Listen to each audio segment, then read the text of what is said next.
কলেজের গেটের সামনে দাঁড়িয়ে আছি, মনে এক অজানা ভয়ে কাজ করতে লাগলো। তারপরেও কোনো মতে একটা দীর্ঘ নিঃশ্বাস নিয়ে ভিতরে যেতে লাগলাম। গেটের ভিতর যেতে লাগি আর ক্যাম্পাসের দিকে যেতে লাগি। ঠিক তখনই দেখলাম সেখানে কিছু ছেলে মেয়ে ভিড় করে আছে, আর আমি চিৎকার চেঁচামেচির আওয়াজও শুনতে পেলাম। তাই আমিও সেখানে চলে গেলাম আর দেখতে লাগি ভিড় করার ঘটনাটা কি।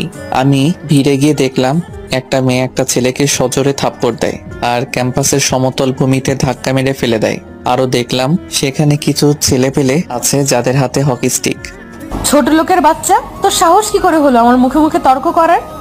আমি একটু টিচার রুমে আমার কাজে যাচ্ছিলাম, তখন তুমি আমাকে বলছিলা ক্যান্টিন থেকে নাস্তা নিয়ে সোজা তোমার টেবিলে দিয়ে যেতে, কিন্তু আমার আগে টিচার রুমে কাজটা শেষ করতে হবে। আমি অনেক তাড়ায় ছিলাম, তাই আমি সেখানে চলে গেছিলাম। প্লিজ অরেন, আমাকে ক্ষমা করে দাও। তোর সাহস তো কম না, আমাকে তুমি করেও আমার নাম ধরে ডাকতেছিস।